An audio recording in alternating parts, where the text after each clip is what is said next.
ചെയ്യാത്ത കുറ്റത്തിന് ജീവിതത്തിൻ്റെ മുക്കാൽ പങ്കും ജയിലിൽ വധശിക്ഷ കാത്തു കഴിയുക, ശേഷം കുറ്റവിമുക്തനാണെന്ന് കോടതി കണ്ടെത്തുക, തുടർന്ന് മാപ്പപേക്ഷിച്ച് പോലീസ് മേധാവി തൻ്റെ വീട്ടിലെത്തി അദ്ദേഹത്തെ കാണുക. ഒറ്റ നോട്ടത്തിൽ നാടകീയമെന്ന് തോന്നാവുന്ന ഈ സംഭവങ്ങളെല്ലാം യഥാർത്ഥത്തിൽ ഒരു വ്യക്തി അനുഭവിച്ച തീർത്തതയാണ്. ജപ്പാനിലെ ഇവാവോ ഹക്കോമണ്ട എന്ന 88-കാരനാണ് തൻ്റെ ആയുസ്സിൻ്റെ പകുതിയും ജയിലിൽ തീർക്കാൻ വിധിക്കപ്പെട്ട ആൾ.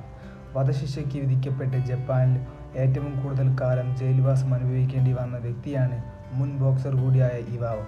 1996-ലാണ് അദ്ദേഹം അറസ്റ്റിലാകുന്നത്. ഹമാമണ്ഡുവിൽ ഒരു കമ്പനിയിലെ എക്സിക്യൂട്ടീവിനെയും 3 കുടുംബാംഗങ്ങളെയും കൊലപ്പെടുത്തി എന്നതായിരുന്നു ഇവാവോയ്ക്കെതിരെ ചുമത്തിയ കുറ്റം. 1968-ൽ ജില്ലാ കോടതി അദ്ദേഹത്തെ വധശിക്ഷയ്ക്ക് വിധിച്ചു. പുനഃപരിശോധനയ്ക്കായി സുപ്രീം കോടതിയിൽ നൽകിയ അപ്പീലിൽ വിധി കാത്തുകിട്ടുന്നത് 38 വർഷമാണ്. എന്നാൽ അപ്പീൽ പിന്നീട് ജപ്പാനിലെ സുപ്രീം കോടതിയും തള്ളി. ഇതോടെ 2008-ൽ സഹോദരി വീണ്ടും അപ്പീൽ നൽകി. 2014-ൽ കോടതി പുനരന്വേഷണത്തിന് ഉത്തരവിട്ടു. അന്വേഷണത്തിൽ ഇവാവോ കുറ്റക്കാരനല്ലെന്ന് തെളിഞ്ഞു. ഇതോടെ അദ്ദേഹത്തെ കുറ്റവിമുക്തനാക്കുകയായിരുന്നു. 91-കാരിയായ സഹോദരിയാണ് ഇക്കാലയളവിലെല്ലാം നിയമ പോരാട്ടത്തിനായി ഇവാവോയ്ക്കൊപ്പം നിന്നത്.